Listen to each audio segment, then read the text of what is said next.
Okay then, so it's New Year's Eve, got a new year coming. Let's see what they've got in store for us, shall we? A Wheel of the Year.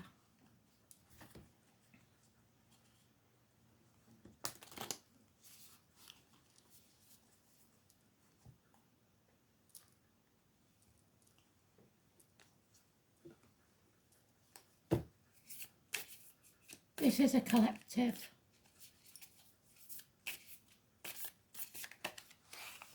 January, February,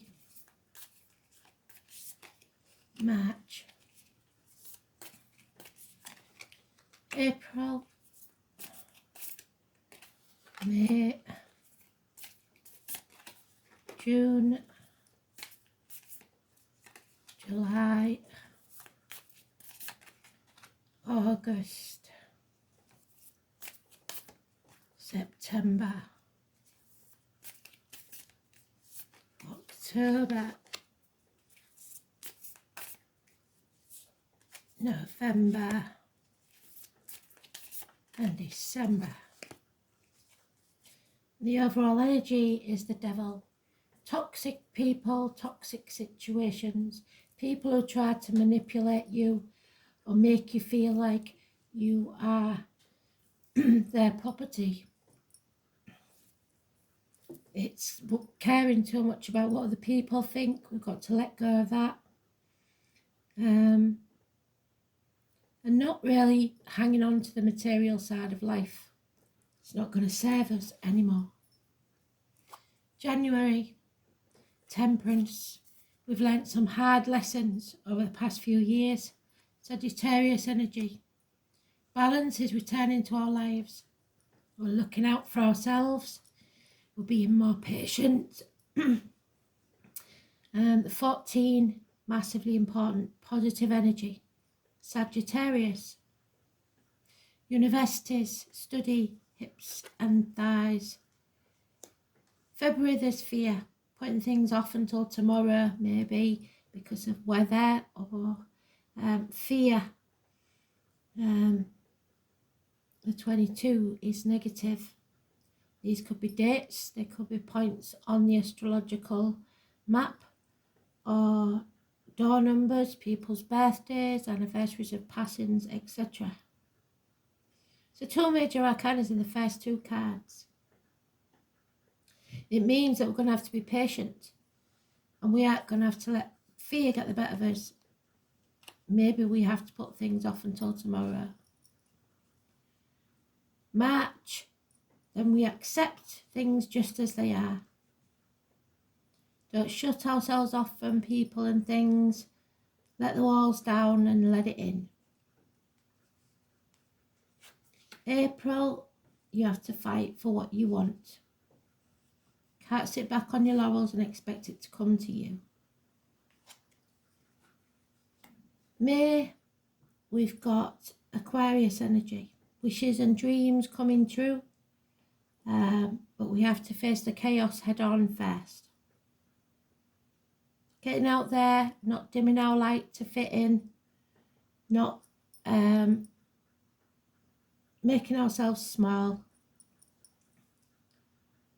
17, Aquarius energy.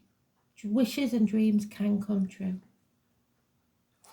June, reevaluating, reassessing, knowing that we reap what we sow. So even if we haven't achieved what we want, we've got to be grateful for what we've got and not feel inadequate. 7 years is mentioned. July, there's an injustice takes place, an imbalance. A Libra energy, court cases that may have to be gone through but won't end in our favour maybe. Number 11, negative energy. And violence in August maybe. Doctors, priests and lawyers making the wrong assessments. It's confusion. People trying to confuse us. And Libra energy again, the law, courts. So we've got to watch for that. Lack of clear thinking. A divorced or widowed man maybe, but he's not nice. September. We have a couple now. Divorced or widowed couple. A woman who seeks revenge. Someone who is confused. Two people that are very confused. A court case maybe. Doctors, priests, lawyers making bad decisions. Don't take advice from people you wouldn't want to be.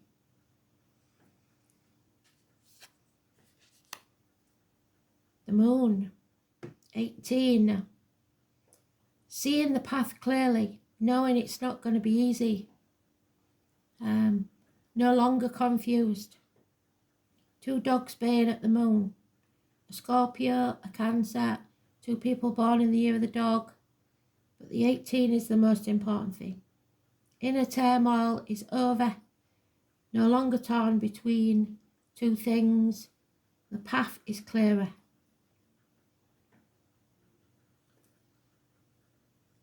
November. Heartache, sorrow, loss and separation. Possibly heart surgery. Something coming between you and what you want. 3 weeks. And December. A loss of finance and emotional security. An unreliable, unpredictable friend. Possibly an earth sign, Taurus, Virgo, Capricorn, but usually Taurus. Not speaking the truth, especially about material matters. So, a friend that can't be relied on. Let's see.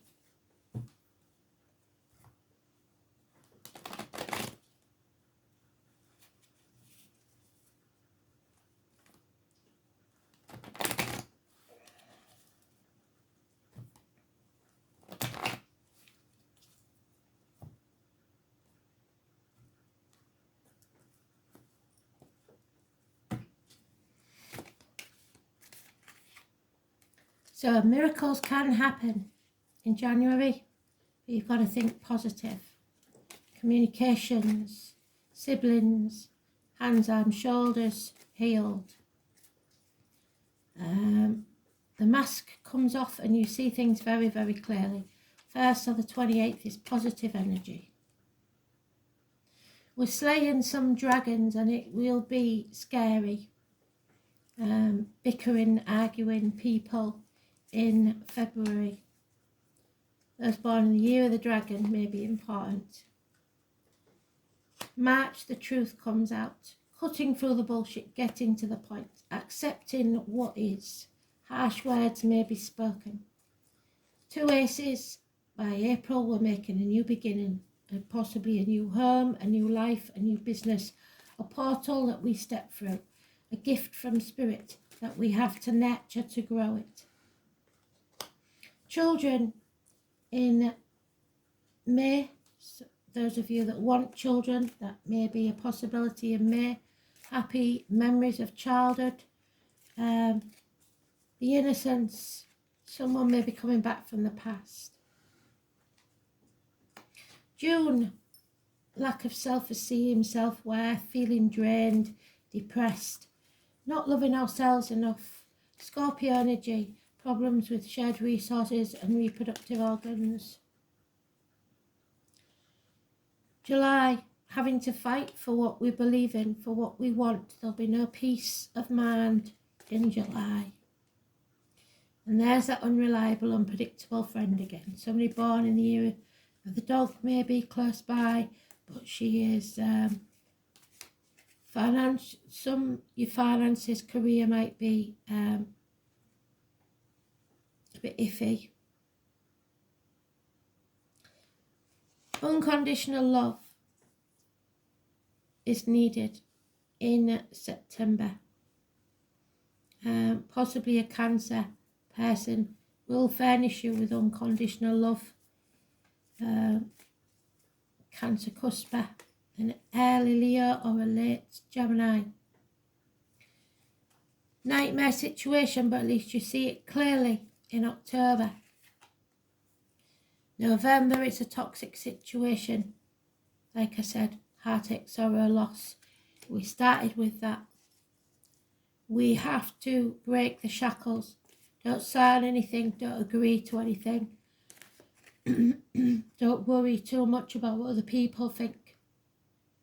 Free yourself. 15 is very negative, and the 8 or 26 is positive. As we get to the end of the year in December, we are strong enough. There may be power struggles, especially with Leo's. Heart and back issues, but you are strong enough. You can get through this. There will be healing, and you will see things very, very clearly. Again, the Leo energy, things come to light. Travel may be needed. Issues with children. This is the year ahead.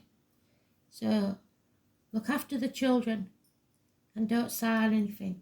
Don't agree to being manipulated or enslaved. So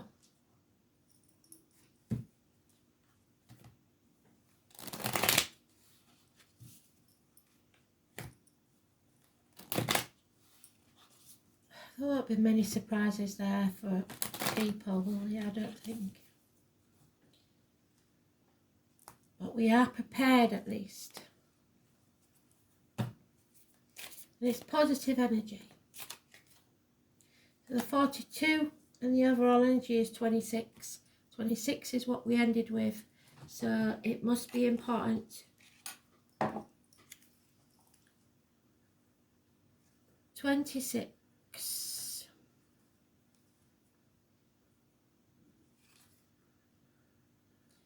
This is a big lesson to learn. Grandiose is the mountain that towers over the solid base. Its strength can educate us on how to be just and magnanimous. So fairness, justice. Accumulated wisdom and experience with tenacity becomes us.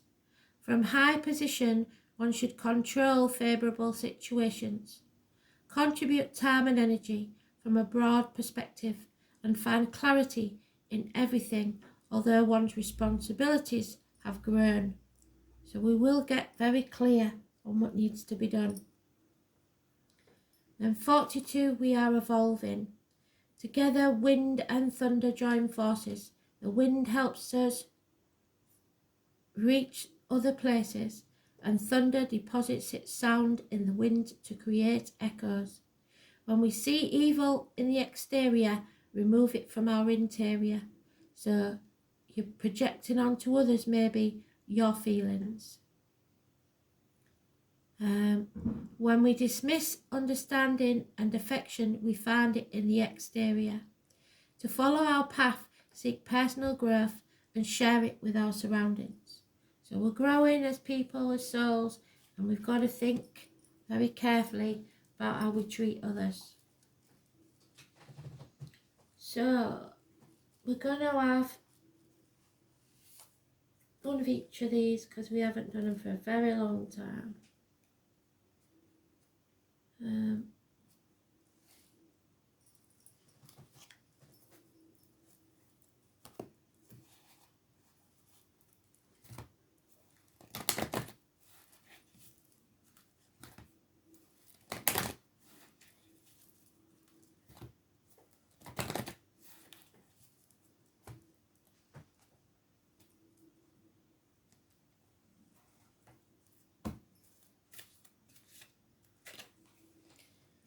So the Diamond Dreamer, it's about material wealth. Again, the toxic situation where we concentrate on the material and don't want to let go.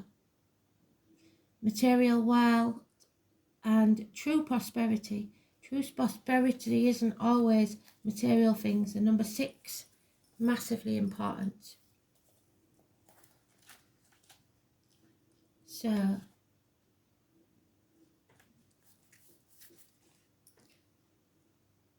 When the Diamond Dreamer arrives, that represents successful manifestation of the unseen into the material. Be sure you truly want what you think you desire, for this ally will commit to get it for you, but at what cost? All manner of conditions will flow around you. Messages from Spirit will serve to guide you towards achievement and your heart's desire. If you want a house, you will be led to it. If your priority is a new job with the right continual steps, you will achieve this. If you desire a more harmonious relationship, the measures needed to create it will be obvious. A project will finally pay off. Material gain and positive financial shifts may also be on the way. You will indeed see the tangible results of your ambition. The Diamond Dreamer also serves to guide you to the appropriate choices so that the unseen is awakened to move mountains on your behalf. Positive communication is possible in all your relationships.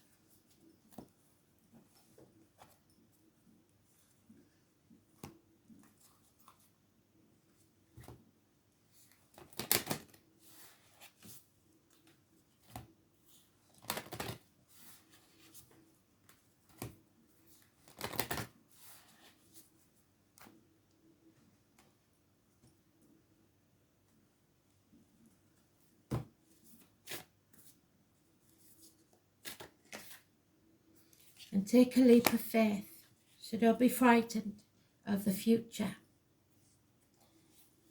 This is my Peter Pan and Wendy card. She saw her brothers flying with Peter, but she still hesitated on that threshold because she was afraid. So she saw others had done it before her, but her belief in herself was shook. So, believe in yourself. The leap, number 70, or is it 72? 72. You go first. The universe will catch you. Life bends for the courageous. The universe wants to support you, but first you need to take that leap, to throw your life up in the air. Perhaps you know what you're being called to leap towards or away from, but are scared to make that move.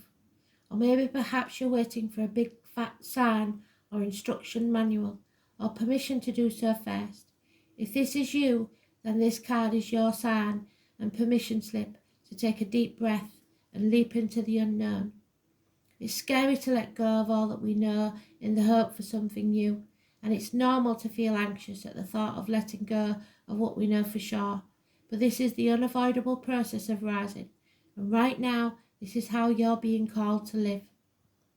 Nature is constantly showing us how to live with courage. Fall comes every year and encourages the trees to loosen their grip, to allow what once was so full of life to fall away, leaf by leaf, and for a moment it will feel like nothing will ever grow again. The branches are left bare without the comfort of what once was, but in the morn of spring, new shoots begin to appear and something new is born that is even more glorious than before.